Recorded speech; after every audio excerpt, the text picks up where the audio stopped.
few seconds to stop transcription.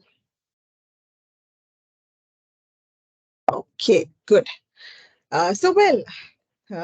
Let me ask you, what's your most memorable culture shock, be it within your state or within the country or across borders? If you'd like to go back in time, think back and, from your childhood days, college days, whatever that is, right? A memorable culture shock, if I said, which incident would you recall? And if you can share it with our audience today, it'll be great.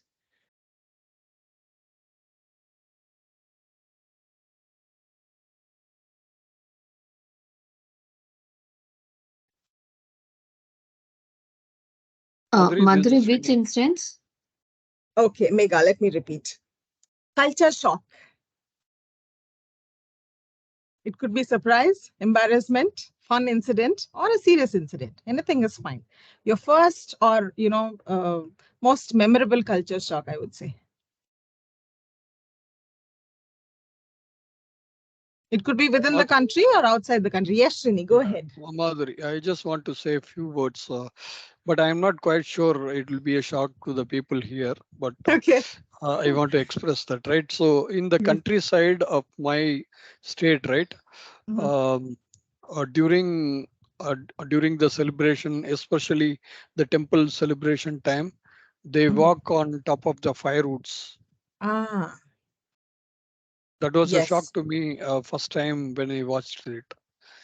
I can And understand. yes, Okay, I but could recollect that one. Yeah. that practice is not there in your place, as in because we grow up watching that in movies. I have not seen that live anytime, but that's common in Mm. India. Why was that shocking? Yes, that was shocking because Uh-huh. yeah, that was shocking. So Got it. when I first Ah, saw that, that was shocking to me. Now got it. it seems to be quite common, as you mentioned. Right, right. Mm. Yeah. Okay, I can understand. Something that does not happen in your close vicinity and that happens in some other Exactly. place. Yeah, as a shock to you. Got it. Anyway, thank you so much for sharing that. Thank you. Anybody else? So I Yeah. would like to share one incident. Yes, Um, Devi. so when I was Anurag. in, yeah, this is Anurag. So I was in 20s and first time visited Mumbai Mm-hmm. and was in local train. So missed couple of stations. The destination which I was targeting, I missed. Mm-hmm. So that was one thing which I found very miserable in Mumbai. I come from a small town, and Right. Mumbai was, a first time impression or a shock for me. Wonderful. Mumbai local trains, I can understand. Anybody from Mumbai? Madhuri, Megha, yeah, like Yeah, same Megha. incidents. I just experienced it last week.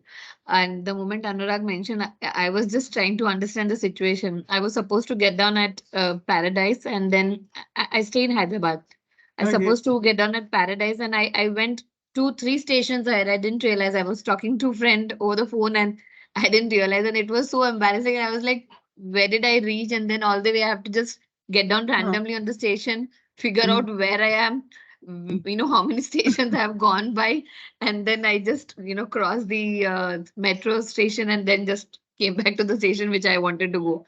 oh God. Okay, fine. I can understand the pain. Wonderful. Anybody else with any sweet culture shock related to food, related to culture, related to practices, anything? When Yeah, you're all Madhuri, recalling. Yeah, Soumya, go ahead. here, Soumya here. So I think some of you have already experienced it. I went to Hong Kong for some period just during the COVID, and what I saw there is the people during the lunch. So they very quickly finish it up. They don't leave a Mm. single uh, particular food in the box, and after that, everybody goes to a 15-minute nap. It's a kind of light Wow. will be dim and people will be sleeping happily for next 30 minutes or 25 minutes. And Wow. at sharp 1:30, then the lights will be on and people will start working as if they are the machines. So Wow. it was a quite shocking experience for us from India, but yes, I felt good after some time seeing them. Wow. This is really nice. I didn't know this earlier. Wonderful. Wow. An official power nap break. Yes. Wonderful. Just on top of it, Madhuri, Srini again. Yeah, Srini. But I don't think this is something new, especially in India, right? Some of the companies, I'm not quite sure about which IT company. Probably it may be Wipro or something like that company. I'm not quite sure. Yeah. Uh, they have a separate room to Mm. for the employees to take a nap just after the lunch. Separate room, so they are allowed to go and take a nap for a few minutes. Wow. Yes, This is a it's already guilt-free there. technique. Wonderful. I think we should promote this one internally. But anyway, the hybrid culture is going on, so I think we are flexible. We can't ask for more. You're Anyway, right. lovely, lovely stories from all places, from within the country, from across the country. When you are all sharing, like, my mind was, I was constantly, recalling so many things. But with the interest of time, I won't be able to share them. But yes, thank you for refreshing all the memories, first thing. So when you are in a different culture setup, if you were to describe that experience in a word, what would you describe? How would you describe it? Most probably surprised. Surprise is a good word. Wonderful. Please keep them coming. Embarrassed. Malar, thank you so much for being honest. Sometimes it's embarrassing. Yeah. Vishal, would you like to say something? Yeah, Madhuri. I think sometimes it is painful because my Superb. one Yeah. experience was really bad. Uh, First time I went to US and I didn't know about the food culture over there, how they have it and all. uh-huh. So it was from another company, in 2012, back in 2012, I believe. First time Okay. I went there, and I visited to office, I wake up early in the morning and went to the office. And Mhm, during lunchtime, I went to the canteen. They mhm, have some canteens over there outside. And I don't know, I thought, I will get something something Indian food as well over there, but I did not see anything over there. There was beef, meat, chicken, and the pizzas. Pizzas were also very different. Even burgers were also very different. The smell actually when I entered into the canteen, the smell I got from there, it was yeah. unimaginable. I came out suddenly from there, and I was thinking, what can I eat now? And I had to spend a lot of time. I went alone actually, so I don't have any other option. So I somehow I managed my first 10-15 days with the snacks, which whatever I had taken with me while going from India to US. But Oh, after that, I got one friend. He was with his family, so I requested them to have this cook me a food for cook a food for me as well, at least in the evening. And daytime I was usually managing with the pizza uh, slices. oh That was the God. thing, initially. It's a miss. They Yeah. have the really very different culture, so this was Uh, painful for me. Definitely painful. Oh my God. Thank you And for sharing into that. I also didn't know how to cook and all. The latter I Uh, learned a lot of things, when I came back from there to India. right. I learned at least rice, how to cook that and how to have it and all those things, I didn't know Yeah. before. So I think So the pain you made it, you turned it into an opportunity. yeah, exactly. Yeah. Be equipped with basic culinary skills. Wonderful. Thank you, Vishal, for giving that message out today. Mega, over to you. Yeah, I just remembered one small thing. Like I had an opportunity to work with some Japan team. Okay, and those people, uh, it's like in here in Telugu, how we address people as Garu. I don't know whether you're Right. aware or not, but we Yeah. address them as a Garu. Even in our IT office or wherever we work, also in professional world, also they tend to use some like a Garu after the name or whatever the way you call. So in Got it. Japan. Huh. So when I was working with the Japanese people, like the stakeholders and the client, so we were supposed to follow like surname or name followed by san. They generally Oh. prefer to get addressed as a surname, not as the Oh. first name. Mhm, So Louis San. So mhm, San is the respect word. So we mhm. have to, even when you write the emails, we have to, just it's a matter of politeness or some consideration that we are giving to our client's culture. So when we Wonderful. write emails, also we used to write Louis San and like that. And even in Mhm. the calls, also we used to address them like some name and then San. So Sam, it I was something got very you. different that we were trying to adopt from communication Yeah. perspective with our client. Wonderful. This example is going to help us in today's session. Thank you so much for quoting the Japanese and the example that you have just given. Wonderful, ladies and gentlemen. All these experiences were so overwhelming. Thank you for your energy and enthusiasm. Let me give you the objective of the whole course. It is to help all the EPAMers, or to facilitate all the EPAMers to navigate cross-cultural discussions with ease, right? So when I say navigating with ease, we intend that no one calls a cross-cultural interaction a challenge. That shouldn't be challenging anymore, at least, because this one is a sensitization program where we tend to understand the reasons for the behavior.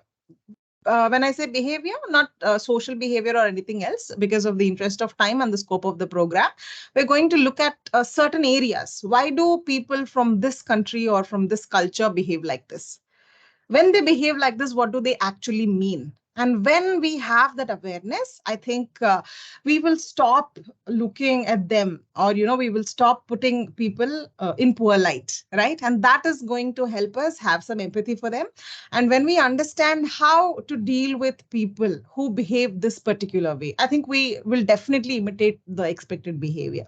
So that, in short, is the objective of this program. Without further ado, I will send you all into breakout rooms, and you're going to, talk to your new teammates and just break the ice with them.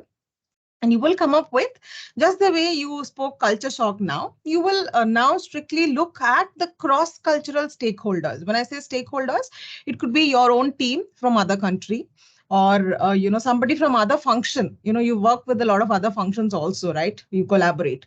That from other function, somebody from other country, or your manager, your super boss, or your subordinates. I'm using the words, but I'm sorry, I don't intend only to give you the meaning. I'm saying those words. We are almost a flat organization, I would say.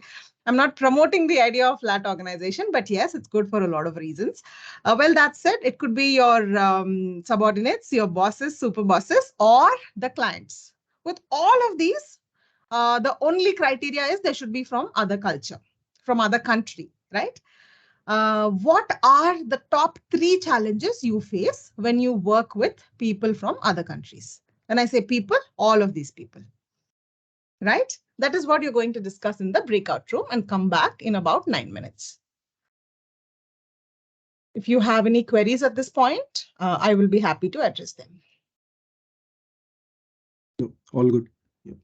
Yeah. Okay.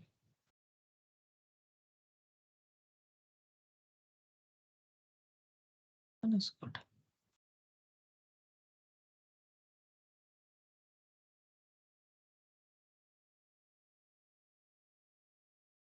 I will share the Menti link on the chat box. It is there. You're going to post your answers.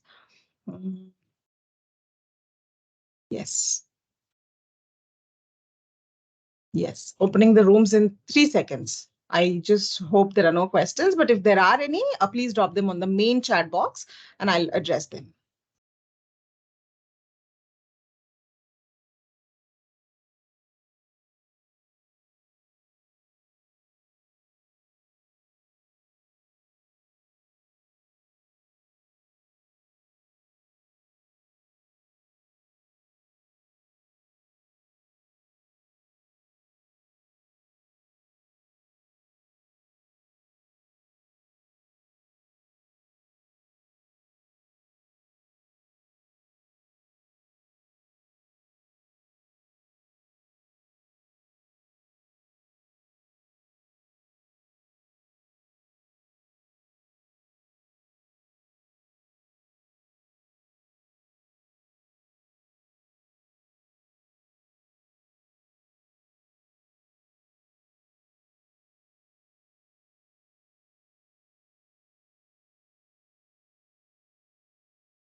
Hello.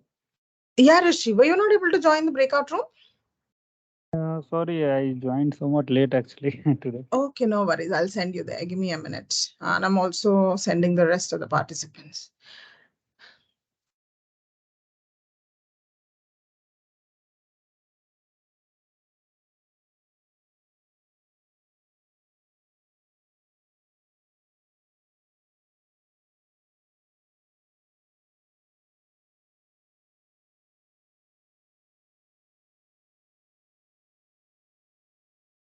You'll have a button on the top of the meeting.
Hey, Madhuri. Hi, Naresh. Are you back from the breakout room? Yeah, back from room number 7. Okay.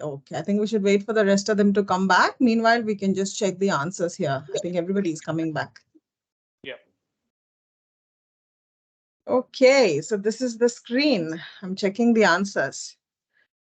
Some stakeholders don't like small talk. They don't react to jokes. It's very tough to build the relation. This one is such a beautiful answer. We're going to talk about this one, right?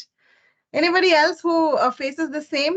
People who are not very cordial from other cultures.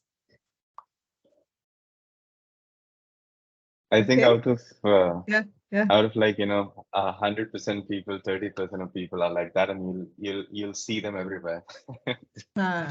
You can't ignore them. They're everywhere.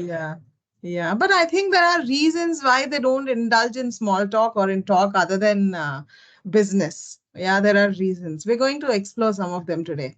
Let's go check the other, answers. Working with Japanese people, I experienced the value culture. Okay. And values to human being a lot. They value human being. Okay, good to know this. They're very polite and also they like to be called with respect. Yes, you told this, Nega, after the name, surname. This is, this is an impact of the culture and we're going to talk about that culture now. Can I request you to mute yourself? I experienced the value of the culture. Okay, this is repeat. Anyway, expected short and precise communication instead of lengthy text. This is an interesting answer. Language barrier. Though we use the same language, some words, phrases have different meanings in different contexts. Yes, I have to tell you something very amusing here. I, on a daily basis, interact with a lot of cross-cultural people. Before my experience, I think I'll tell you one other experience. There was this leader, our EPAM person who came to me asking me to deliver a session to their cross-cultural stakeholders, their team. And the only problem statement was, these people are saying, oh shit, on the calls. And they're not supposed to say that. You go and train them on professional language in meetings, right? That was the problem statement. Can you imagine? For those people, that is just a sign of expressing, probably disagreement or something like that. That could be a common usage in their country and they don't find anything offensive about it. But here in India, we can't use that in meetings. That was amusing. And the second thing I'll tell you, I was just talking to a particular person and I said something is cancelled or something like that. Not a pleasant news. So I said something is cancelled and this person replied to me saying, oh, wow. That's a sad thing. We don't say wow for sad things, right? So, well, wow for them means just an expression of shock. So it's nice to take all of that with a pinch of salt because we really cannot afford to train everybody about Indian idea of professional language. But it's okay to, take them aside and tell them that this is this, if that is becoming too offensive. But yeah, this one is very amusing and interesting. Let's go forward. Time zone, yes. Out of US, UK, Australians, Chinese, Russians, and Ukrainian stakeholders, we found that US and Australian stakeholders are friendly in nature. Okay, let's look at what is this idea of friendly. Communication gap, effective communication, time zone difference, cultural difference. This is brilliant. They are superior. We were going to talk about this one, parking this response. German people, they're superior, yes. Hence, they are always, okay, this kind of discussion, could happen with their own language. They feel happier. We'll talk this one. Stay a little long to connect with the client. A lot of guys are from Ukraine and conversing in their local language.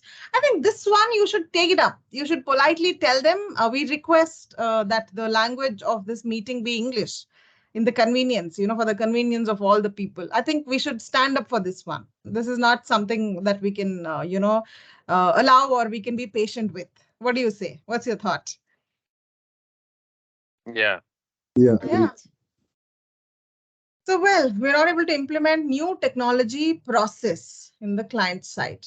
What do you think is the reason for it, for the person who's posted this?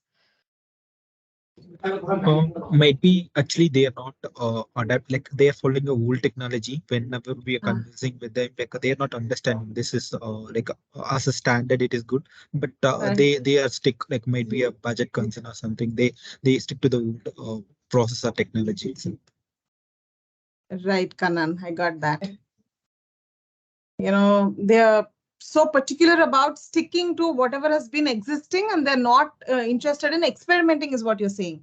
Yes, yes. Right, got you, got you. Thank you for saying that. Anyway, thank you so much for all these answers. We are going to address some of these issues, if not all, and we're going to see what the reason could be for this kind of a gap, right?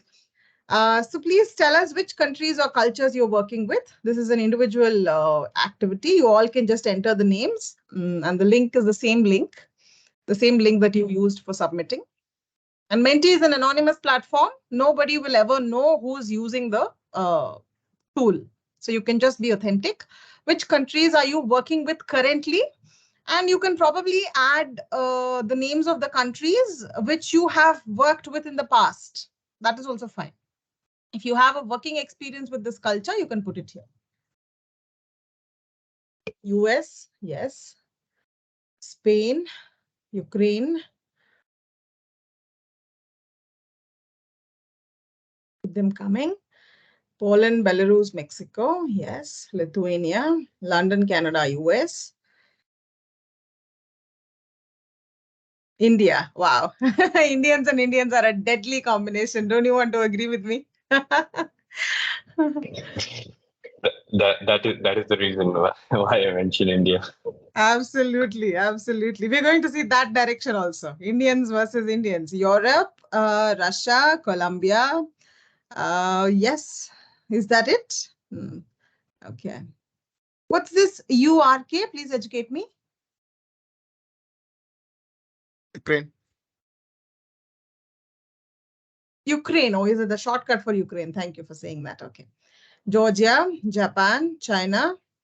Wow. Today, it looks like a wonderful combination. We have everything that we would like to have. Anyway. All right, last few seconds, and we'll go to the next slide. We're going to do a small survey. And like I already mentioned, this is an anonymous platform. You need not worry about your privacy or anything else. So you can just be authentic, be yourself. And we're going to do a small survey. When you communicate with a stakeholder, with a person from other country, other EPAM location, right? They state a message, and the message is not very clear to me, right? It's a long message. It's not completely clear to you, right? What would you do? Ask clarification questions through the discussion. Through the discussion again, paraphrase their idea to make sure you both are on the same page. Wait for the conversation to end, and then at the end, you recap everything and make sure that you understand. All of the above or none of the above. What is your style? You can vote here. A is asking clarification questions. B is paraphrasing their idea. C is summarizing or recapping at the end. D is all the above. And you can just be yourself.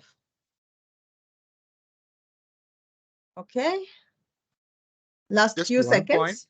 Yeah. Just one point on the C option, like not recap everything they said. Whichever the point I need clarification, I'll try to recap and get it clarified. Okay. Even that's counted. You can still select C. Yeah. Wonderful, wonderful. Okay, so all of these based on the situation and based on the need. Wonderful. Another few seconds, 2-3 seconds. We'll go to the next question. I've received about 15 responses, but I lost the clue of how many people are there in the meeting. Let me check that. We have 30. Okay, so can 30. I invite more responses? Yeah. Please keep them coming. Please just take the votes. Another 5 seconds. 17 people have responded. The rest, can I request you to please select what your answer would be?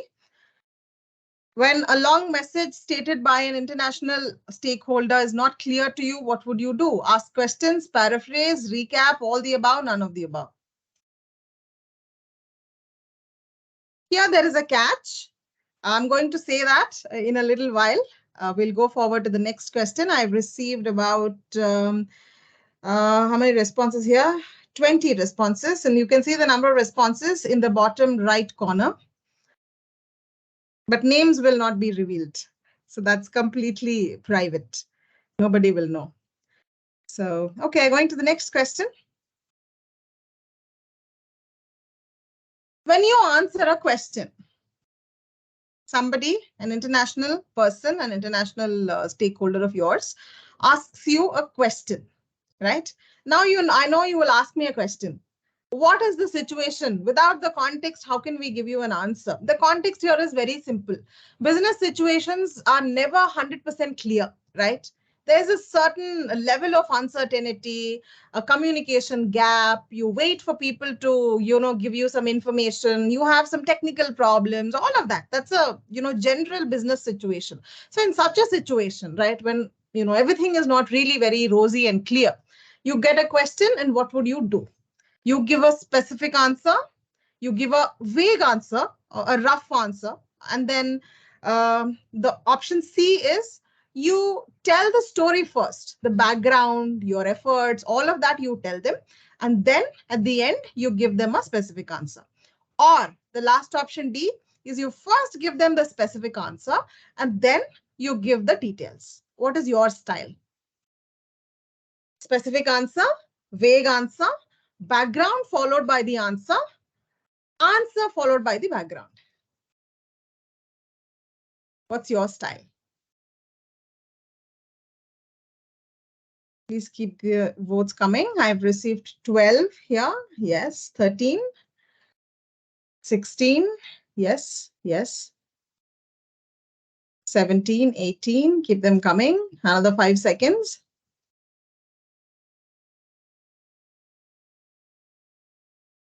Right. Even this question, I think I'm going to take this as reference when we discuss something in the session. Okay, I've received 22 votes. Another 3 seconds.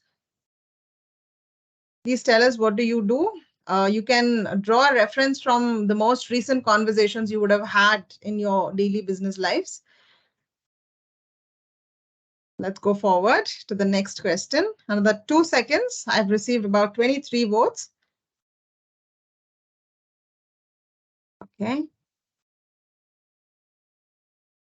Right, wonderful. The next and the last question. When somebody from across borders, an international person, sets a deadline and that's unrealistic to you, what would you do? Agree and then try to get things done on time. Leading yourself and your team to burnout, right? That is option A. And B is you ask them then and there to move the deadline and you tell them the reason. And the last thing is, when such a situation happens, you will say you will come back later, probably by contacting your team. What is your style? Agree and then work for it. Request for change. And the last thing is time, request for time to discuss later. What's your style?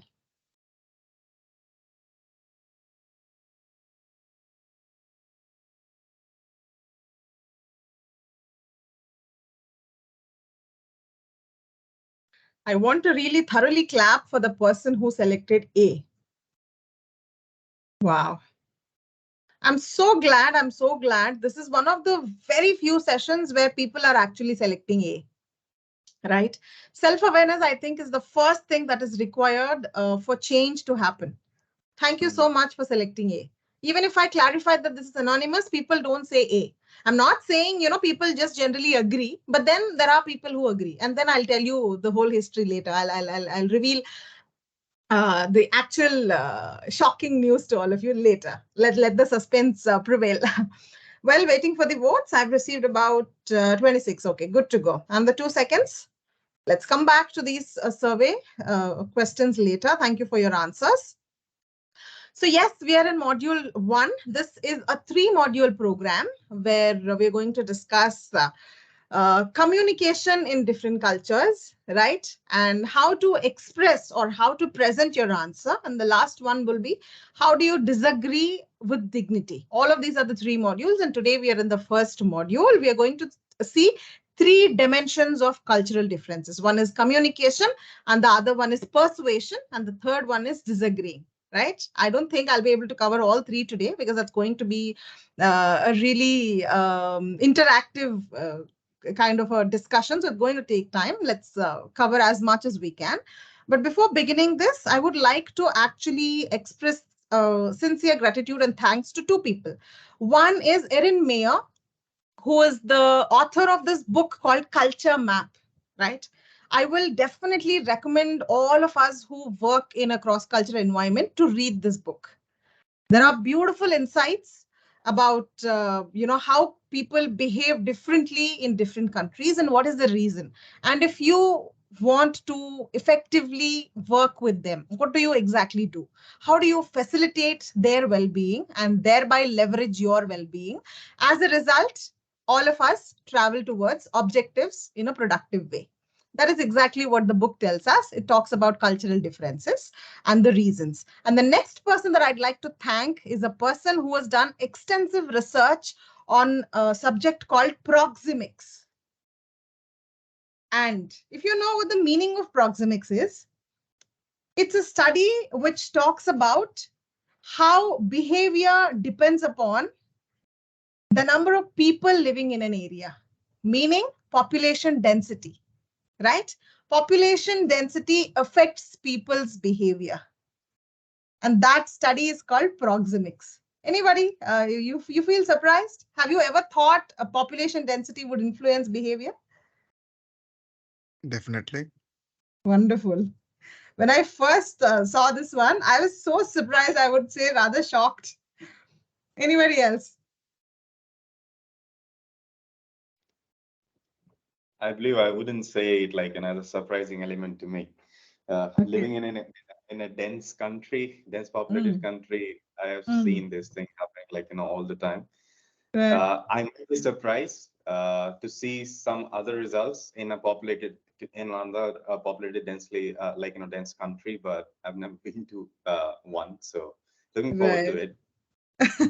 Wonderful. So yes, so that person is Edward Hall, who's done extensive research on proxemics.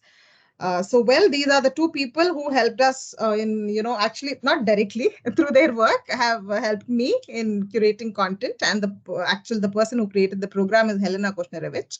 All thanks to her also.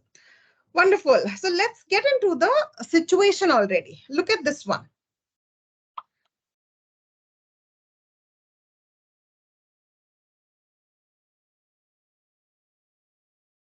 How do you like the message? You think this is good enough? If you were to receive this kind of a message from someone, what would you feel? Happy. Okay. So this is a good message for you. Wonderful. Can I invite more responses? Neutral. Neutral, okay.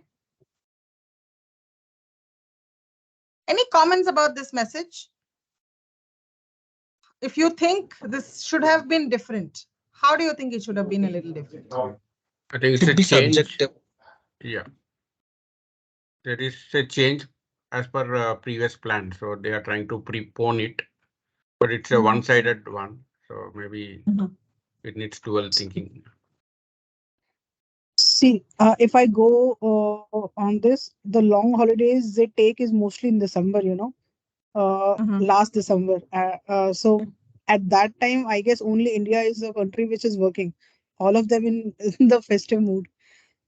So from their perspective, if they are pushing it earlier, so it's a good thing because they are ready to work, because they want things closed.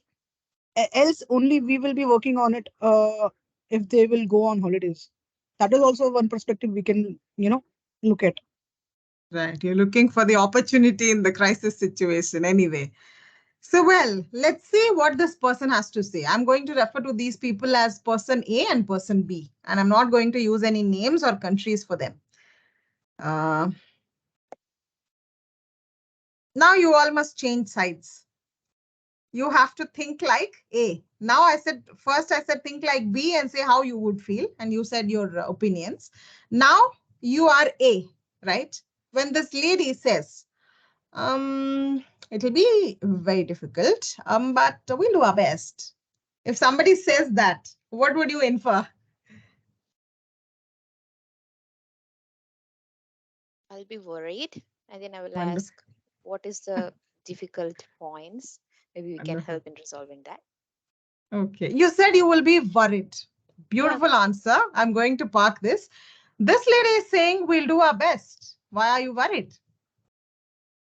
That can be a chance of missing as well, right? So when they say, yes, we definitely do it, instead of that, we'll do our best. Okay, wonderful. Thank you so much for this little drama. I'm going to take you all forward. Anybody else who has comments in this kind of for this dialogue? Anybody? Yeah. I just want to comment one thing over here. Like, if our manager asks us like this kind of thing, that we need to release this application to the production earlier than we planned. So definitely the person who is there in front of that particular manager, definitely he or she will be saying that it will be very difficult. Right. He or she will not be ever will be telling that this is very easy or something like that. This answer will definitely come that it will be very difficult because we are preponing the production deployment. Right, got you, got you. Look at this one. Look at the mind voices. This person believes that they're going to do it, and the lady believes that they won't be able to do it whatsoever. Do you think there is scope for this misunderstanding? Yeah. Yes. Yeah, definitely. Yeah, please go ahead. There was somebody saying something. Yeah. Madhuri, Vishal here. What I'm thinking here, like, if I'm the one who is managing this team and the request has come to me, like, to do with it, definitely I will try to understand the team's availability or what the team's thinking is on it. If team doesn't want to go with that, definitely I will push them back by saying, it was not in our earlier plan. I know I can understand the things like, it is important for you to release this application early, but we are sorry, like, we cannot do it right away, but still I need to find out the way out of it, like, what can be done. And if there are any solutions, I will let you know, but I cannot commit on this thing. My God, Vishal, you have actually acted as a spoiler. Thank you so much for debriefing everything. Thanks. Anyway, I was just trying to, kid you. Anyway, thank you so much for telling us the whole thing. But we are going to understand the background of that whole behavior. We're going to understand something. Give me a moment. There are two things: high context and low context, right? Yes, these are the people. I think I spoke about them already. Now I'll give you another quick scenario. Let us say you've been invited over as a guest to one of your friends' homes, and this person takes you to the dining table after the, usual chit chat, and you look at the menu that day, and you realize that you don't like that so much. All the dishes available there, you realize that you're not really interested in having those dishes. What would you tell your friend, the host? It really matters what like, how strong the relationship is, because, Wonderful. we share friendship, but the level of relationship, like, differs. For example, I have been sharing my friendship relationship with one of my schoolmates. He's like, 10, like our friendship is 10, 15 years old. I would technically say something very direct, but when it comes to some friends who are like, not too close, which can happen very normally. So I'll try to, like, say it in a positive way, not to hurt him or her. But again, I wouldn't be too direct. Wonderful. So the bottom line is, depending on the relationship, your response changes. Exactly, the strength of the French relationship. Right. Yes. Thank you, Alok. Anybody else? Your friend invited you and you don't like the food there. What would you tell him? No, I mean, for example, if there is a birthday party, I'll go there. I'll not eat cake because I don't like cake. I hate it. So I will just tell them that, see, I appreciate you for inviting me and do whatever you want. But then I'll take this, but I will not take the cake, because when you cut the birthday cake, they will obviously come and feed you, right? But I will Right. stop that and I will say, listen, I'm not fond of cake and I hate cakes, but I respect you, so I'll choose something else to eat. But I don't want cake. Wonderful. You will tell them directly. Yep. Right. Good enough. Thank you so much. I think this is very interesting. I'll talk about this. Yes. Anybody else? So if I don't like the food, I'll take less food, nothing else. Wonderful. Let's say I'm Yeah. the host. I'm acting a role play. I'll come over and say, Sushoban, would you like to have some more? Why are you not eating?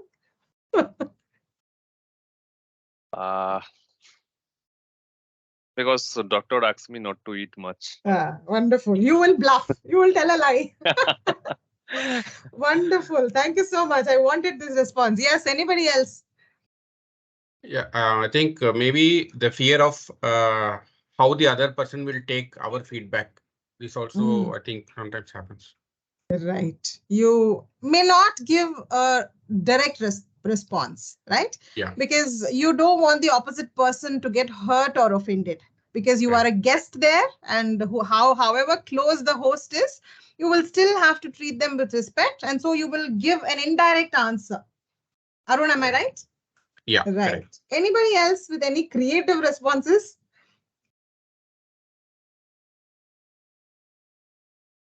Firstly, I will acknowledge the fact that the person has done so much for me, like the preparations, and if he or she has invited me, and then we can bluff by saying that I'm allergic to that particular like dish, so I don't won't be eating that or something else. Wonderful. You will tell a lie because you want to escape from the situation. Wonderful. I'm parking all of these answers. Thank you so much for saying these answers. We'll come back to this a little later. Now let me change the case, change the scenario. Let us say at home, your closest family member, call it your wife, your husband, your mother, father, mother-in-law, father-in-law, anybody, some very closest family member is serving you food. You had one bite of that food and you really didn't like it. What would you say? The truth one, I don't like the food. I don't like it. Don't do this ever. Wonderful. Very direct. Cool. Either I'll give suggestion how it can be better. Instead of directly saying it is not good, I would say if salt is a bit more high, then the food will taste better. Like that, I'll give suggestion. Wonderful, Ashok. This is a beautiful answer. I'm noting this down. Wonderful. Tell them what is missing in the food very clearly. Wonderful, Ashok. Any other responses, please? Yeah, I would say, like the food is good, but like it could be somewhat better. At the moment, like I do not like it. Okay, it can be better and you don't like it. Wonderful, wonderful. Thank you for all of these answers. I've, noted down all the answers that you have shared. We're going to discuss them in like 1-2 minutes. Now I'll give you another scenario. Let us say you're walking along, you're at a shopping mall and there's this nice smell of coffee, right? And this person next to you who is a close friend of yours, let us say he or she says, "Oh, the coffee smells so good." How will you immediately respond?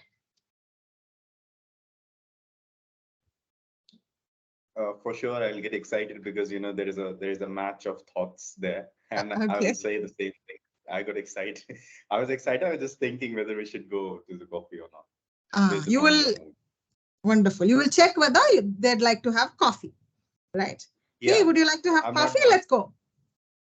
Yeah, I'm not going to push my choices on somebody because kind of like we both share a responsibility. Okay, right, got you. Because it's a common interest and you will not wait to, take the opportunity. Cool, because you understand that this person likes coffee. When he remarks, the coffee smells good. Wonderful, beautiful answer. Anybody else? If you take me, I don't like coffee. Mhm. So if depend upon what type of person is he. Like if he is someone I'm not very close with, then I'll tell them, okay, let's have a coffee, and I'll take them, but I'll not drink coffee. But if they are very Right. close to me, then I'll tell them that, like, go and have coffee. I have some other work to do. I can go there. Bluff and Yeah. escape. Wonderful. This is very interesting. Thank you so much, ladies and gentlemen, for being so honest. I'll now stop this discussion. We'll come back to the actual concept. I said low context and high context, right? High context cultures believe in indirect style of communication. When I say indirect, I would also want to use the word diplomatic, right? We don't want any direct responses. And why do we do that? You all said the reasons. We don't want the opposite party to hurt. We think we might humiliate or offend the opposite party, and we don't want that to happen, right? So high context communication is nuanced, layered. A lot of it depends on the tone of the voice, the non-verbal cues, the facial expressions, the hand gestures. All of this influences the communication. And the communication is rather indirect, diplomatic. And this leads the listener to read between the lines, because it is not purely said in words. The listener ends up thinking that there is something untold that I must guess, that I must infer, that I must discover. This is high context communication for you. Now I'll tell you examples from whatever you said, you all said. You said depends on the relationship, one of you, right? So yes, that is a typical feature of high context culture, right? If the relationship is not a great one, then I would rather choose not to hurt. I will somehow be indirect or a little polite. That's the thing. And one of you said, I will stop them directly. I will tell them, the cake is really nice, but I'm not a cake person. So I would prefer not to eat the cake. That is a direct response. And that response is giving the opposite person a clear idea of why you are rejecting the cake. And that is called low context communication, right? You did not simply bluff. You said, I don't like the cake. I don't like eating it because I'm sensitive to gluten, or I'm on a carb-free diet, whatever that is. You tell them that, and you also tell them that you are not going to eat cake that evening. And that clarifies all the doubts, and that is called low context communication. Bluffing, escaping, indirect answers, right? Telling them that the doctor is asked you not to eat or blah, blah, blah. All of these are not giving an answer to the host. Why is this person not eating, right? Is the food good? Is the food not good? Did they like it? Did they not like it? What would have, made them happy? What should I have added in the menu? All of these questions will remain unanswered. Now I know you have a question. What if those questions are unanswered? Let us say this person is going to invite you second time for lunch or for dinner. It's likely that they repeat these dishes, meaning no change in behavior will happen because your answer was not clear, right? You never said you don't like that. You bluffed and you escaped, right? So they thought it's okay to repeat the dishes, and you will probably never get the dish you like in their party. Makes sense? Comments. I will wait here. I think I've been talking for too long. That is the effect of high context communication when you're not sending the message across clearly, when you're being indirect. People may not understand your intention. That is the bottom line. Thoughts, please. Madhuri, this is Srini. Srini, yes. Don't we think that if something is not clear to us, or don't we go back and clarify that whether it will be repeated next time as well? If you clarify, that's great. Okay. Yeah. But why have I given these social examples when we are discussing business communication, right? It is highly likely that we replicate the same behavior at business because we're grown up in such a culture. Our very own teammate was saying how Japanese prefer an extra word as a sense of respect, right?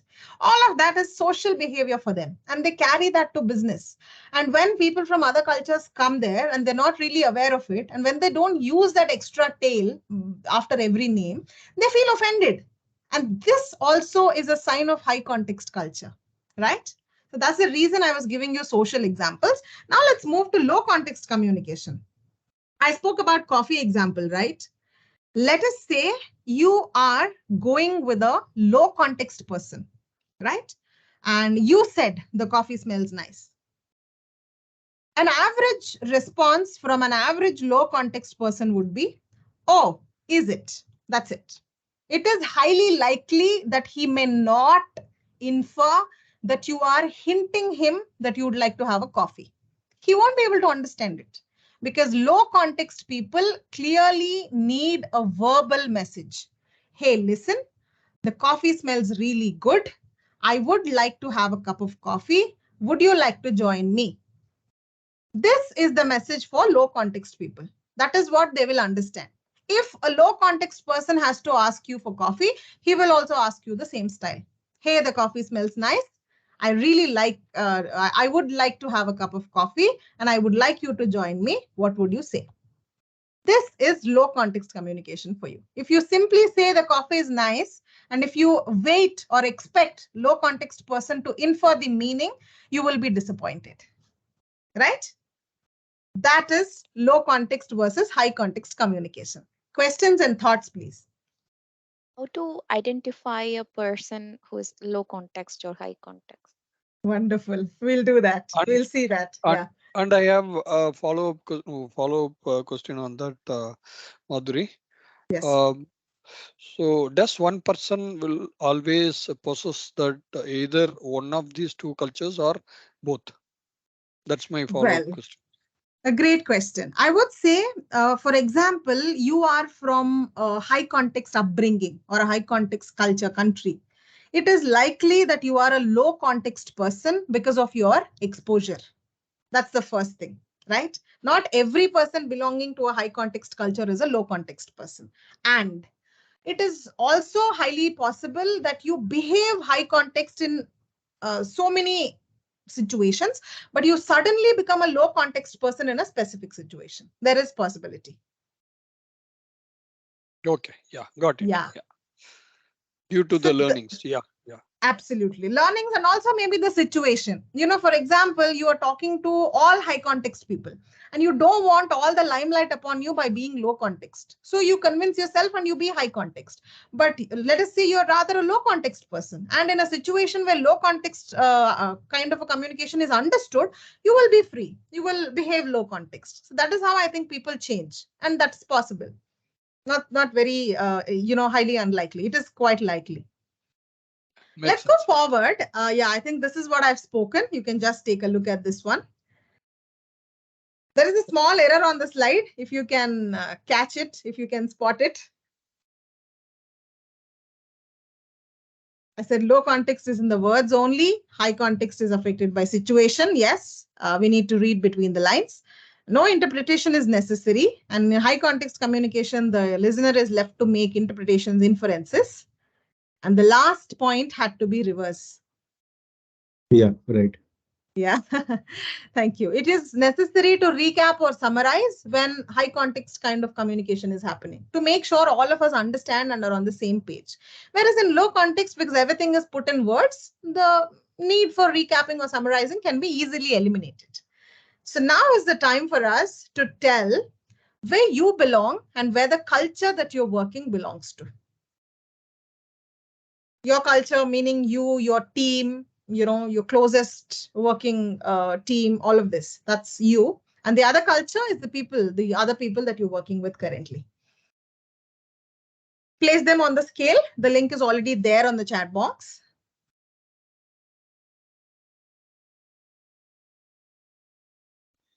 Madhuri, I have a question to ask. Yes, so Anup. basically, since you have asked, to scale the team, the work, being a very new joiner into the company, I don't know whether like, is it a good idea to do that? Because again, I do not have a proper picture about the team which I've started working with, nor like I've understood the company or the culture very well. To give you a context about my experience here is it's like almost 2 months, but like I have spent most of my time like, just to understand how service-based industry works, then preparing for the Right. client interview and everything. And I got onboarded to one of the clients very, very recently. So I'm not very sure, like I'm still confused. I do not have a concrete answer to that. And I feel like it would be injustice No, to it's me and okay. to my You don't have to be so guilty or so judgmental about your own self. If you think you have an experience in the previous company, that can still count. It's a matter of countries, not of companies. Okay, okay. That Yeah, makes sense. yeah. Thank you. Thank you, Yeah, Margaret. please go ahead.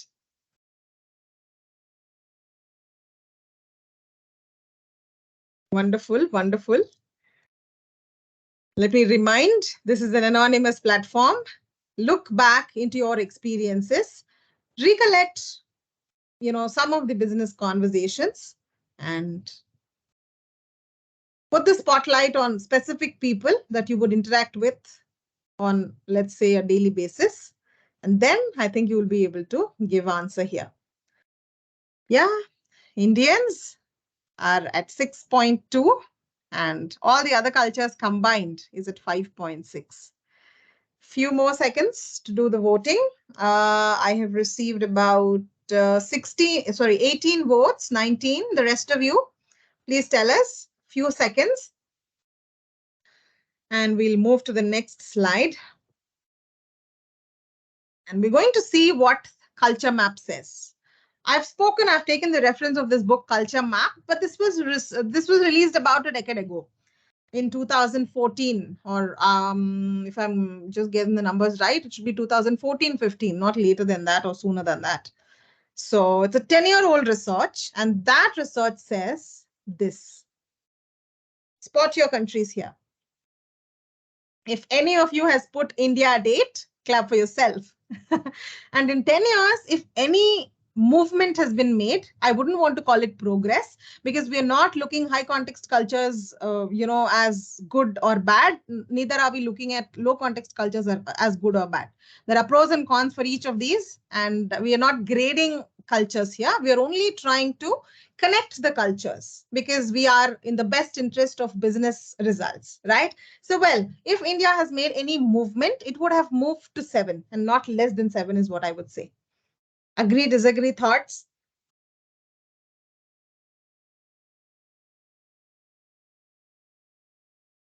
Totally.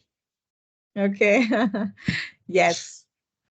And look at low context. USA, I've seen this name when you were telling us whom you work with. Australia, Canada, Germany, UK, Poland. I've seen all of these names. That's why I told you this is a rather interesting collection of countries today. Now you know why. I've seen Mexico. I've seen East Slavs. East Slavs are the Eastern European countries. All the European countries that we're working with, they're East Slavs. Most of them are East Slavs. And I've seen China, I've seen Japan. You work with Chinese and Japanese, look at this. They are more high context than Indians. They believe in the deep-rooted idea of culture, respect, right? Yeah, Ashok was saying something. Please go ahead. No, yeah, I was about to say China, yeah. Yeah.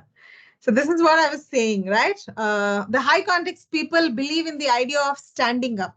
I'm not saying that's wrong, but yeah, that's the belief system. When somebody elderly walks into the room, we respect them by standing up. And that is something which low context people may not understand. Why is everybody standing up? What happened? Am I expected to stand up? And we say Garu, G at the end of the name. Ashok G, Madhuri Garu. In all languages that is there. A little word which indicates respect. We do that. And that's also a feature of high context cultures, which one of you was sharing. It's a similar practice in Japan also. So right now, let's go to the next question. High and low context.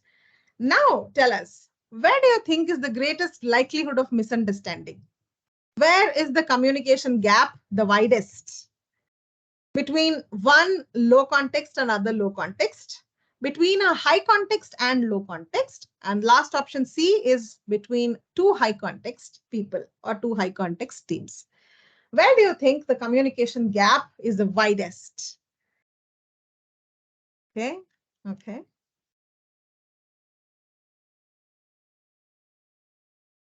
Think mathematically and tell us, where do you think the communication gap is the widest? Or the number of instances of communication gap will be more. I'm going to reveal the answer in 5 more seconds. I've received about 13 votes. Please go ahead. I don't understand why my laptop is not charging. Okay.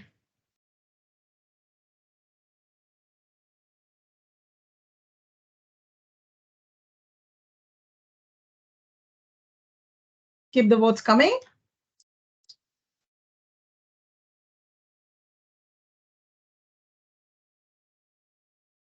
Okay. Let me reveal the answer. Ta-da. That's the reason I said Indians and Indians are a deadly combination. Do you remember me say that? It is two high context people that can have maximum communication gap, and the number of instances of communication gap will be greater than the rest of the cases between two high context people. Why do you think so?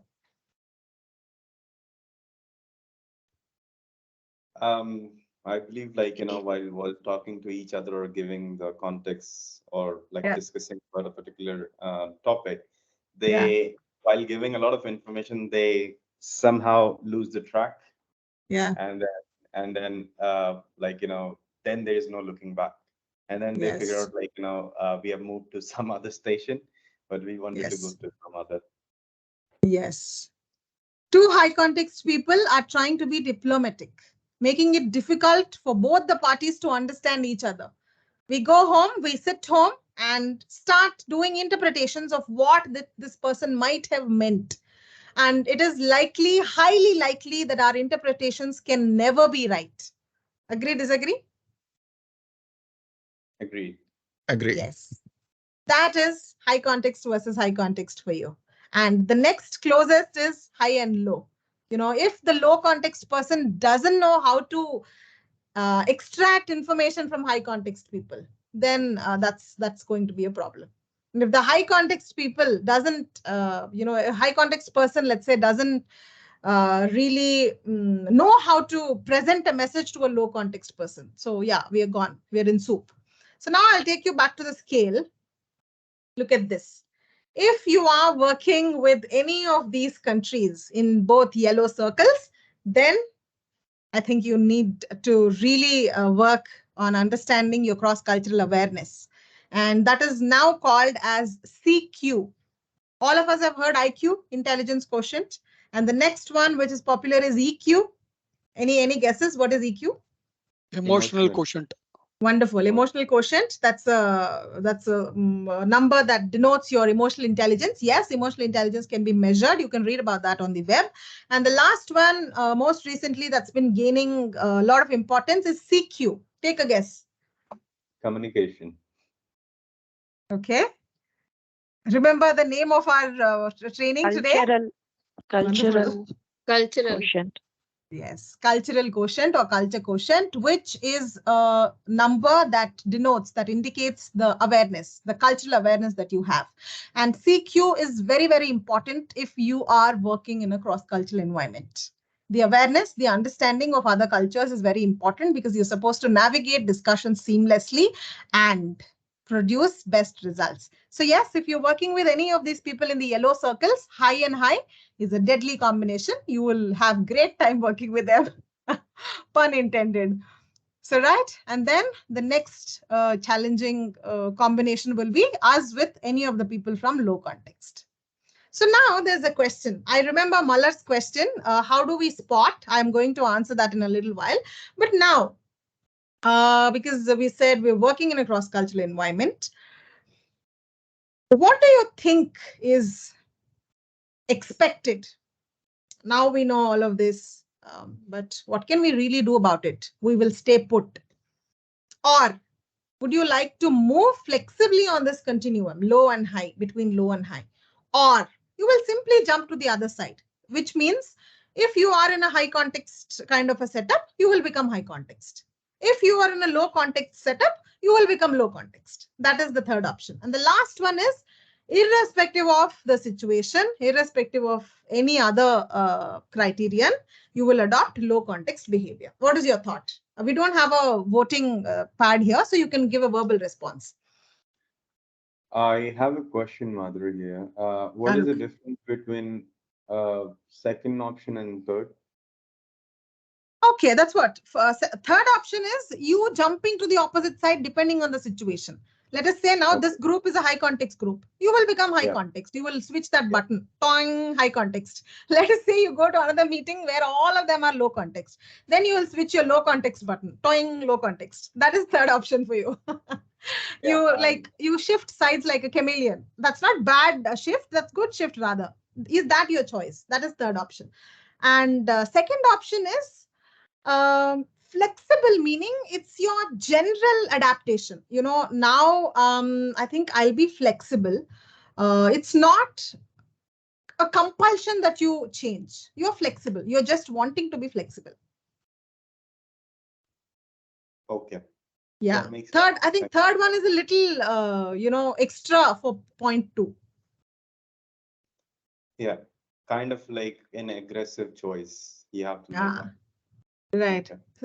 But the third one is also dependent on the situation. If I need to go to the other side, definitely I have to go, right? To get some more information from that particular. Absolutely. So flexibility is still in the thoughts. Okay, fine. Let me be flexible. But moving to the other side is a practice. Action. Yeah. Yeah. Action. Yes, absolutely.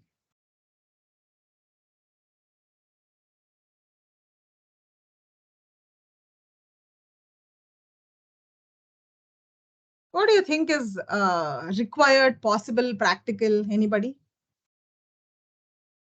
I would say it's a B, like second point. Wonderful, Ashok. Thank you for saying that. I think it's possible right away. Now, because we understand, I think wanting to be flexible is a good choice. Anybody else? Yeah, I'll go ahead with option B. Option B again. Wonderful, wonderful. Any other thoughts? Anybody?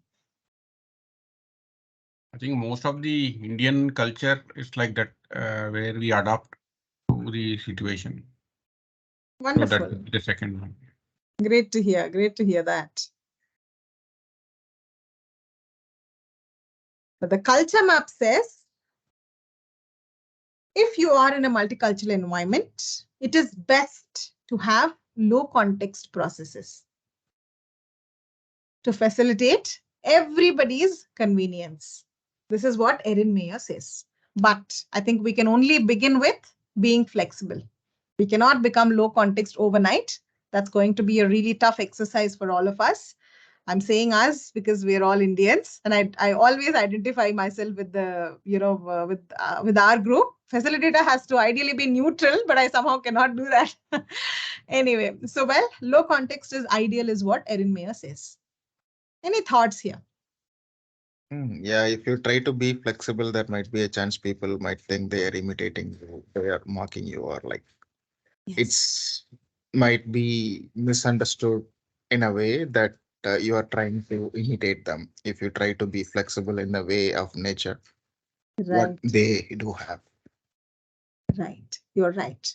Not just in communication, in other dimensions also. If we don't really understand the root, the background of a particular culture, and if we simply try to imitate, that will fail. This is a very interesting comment that you have made, Ashok. Thank you. We'll probably discuss that in detail. So now coming to the next question, we had an activity, a small activity, which I could not accommodate in today's session. We'll do that tomorrow. I'm coming to Mallar's question. How do you think, I'll go back to the scale.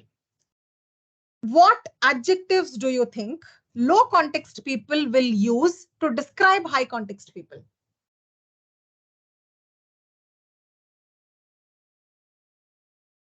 Talkative. Okay, talkative. He or she is not coming to the point.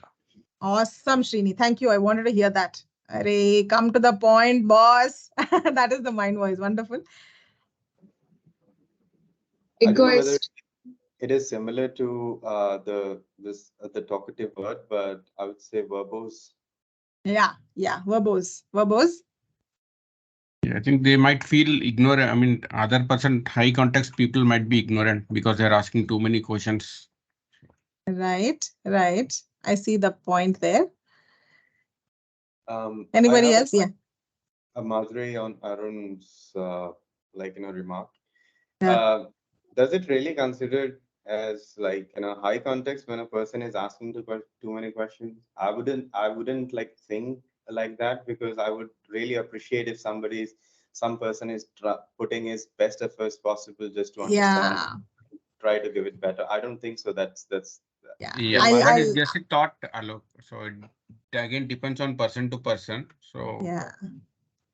So I'll tell you what Arun actually meant. When you're coming up with so many says and so many questions, and low context people are clear in their head, they might infer that you are not up to the mark, meaning you don't have enough knowledge. We can look at that in that way, right? Questions is a good thing. Have I tried clarifying it, or have I further complicated it? No. Understood. So basically, I could clearly see two possibilities here. Yes, absolutely. So yes, low context people conveniently label high context people as ambiguous, confused, not skilled, storytellers, talk unnecessarily, never come to the point, blah, blah, blah, blah, blah, blah. And the list is endless. Now let me reverse. What adjectives do you think high context people will use to describe low context people? Unsocial. Sorry, could you repeat? Unsocial. Unsocial, okay. Right. It's possible that... Yeah, please go ahead. Arrogant. Arrogant. Awesome. This is the word I was looking for. Yes, keep them coming. A person having much or more attitude. Yes, this person has an attitude. Wonderful. Anybody else? Overly direct, or maybe. Yeah, I don't see the names, but yes, one of you can go ahead. So this had Garma, so maybe overly direct or explicit. Overly direct, or you can say dominating. Yeah, wonderful. But all of these are labels that we have given because we don't understand their style of communication. I'll tell you, there was this person who attended one of the first couple of runs, 1, 2, 3 runs. There was one, it was a face-to-face program that we did. And this person at the end of the program, when he was giving us feedback, he said, I didn't know this change or this difference in communication styles. So I have always labeled my boss as an arrogant guy. But now I understand he's low context. Right? Now, let me ask you the question. Why do you think Indians are high context? Where does this come from? We love talking to people. We love to greet each other. Yeah. Just we love to hear and talk. Yeah. We don't likely to get into troubles. Right. We always want to avoid debate, or probably avoid risk and be diplomatic. Wonderful. And also the whole idea of Atithi Devo Bhava. Right? We're taught from childhood. Don't ask questions. Don't say back answers. Listen to Guru. Listen to Mummy. Listen to Daddy. All of this. Exactly. Yeah. Even if we want. Yeah. Sorry, Ashok. Please go ahead. No, Madhuri, I mean, I was saying it's the upbringing that we have, the upbringing that is done. Yeah. Absolutely.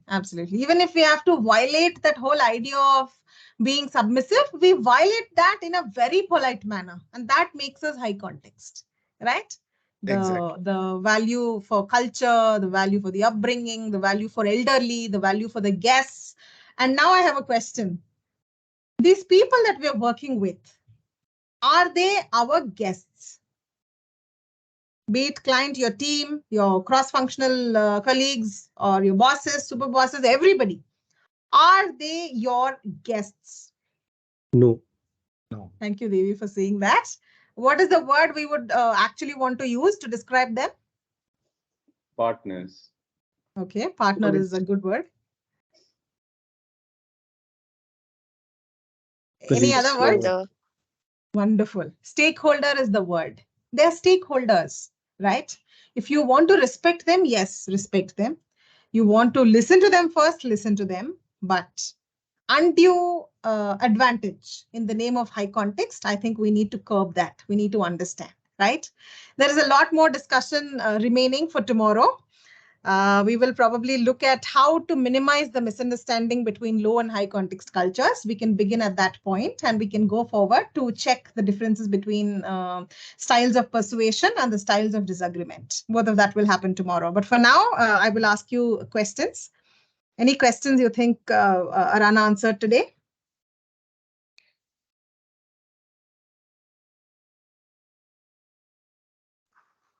Nothing from my side, Madhuri. Thank you. Okay, so yes, you can just think over this. You can sleep over this discussion tonight. You can just see, recall incidents from your past. Who was low context? What did he or she say? Who was high context? What did he or she say? And all of that. So I think you'll be able to identify that in your real life as well. So that's about Madhuri. differences in communication. Yeah, please go ahead. Madhuri, I have a question. I mean to say, this training is spread across 3 sessions, like today, tomorrow, and day after tomorrow? Yes, Naresh. Yes. Okay. Yeah, So yeah. I was under the assumption like one training would be fine. No. This is a 4.5 hours. This is actually a 6-hour training, but then we had requests to reduce the duration, and we somehow eliminated some of the least important topics, and we made it 4.5, 90 minutes per day for 3 days, 3 consecutive days. Okay, thanks, Madhuri. So that's yeah. So well, thank you so much. I had great fun and learning interacting with all of you. So more discussion tomorrow. Have a nice rest of the day, and I'll see you tomorrow. Thank you. Thank you. Thank you. Thank you. Bye. Thanks, Madhuri. Bye. Thank you. Thank you, Thank Madhuri. you. Thank you, everyone. Yes.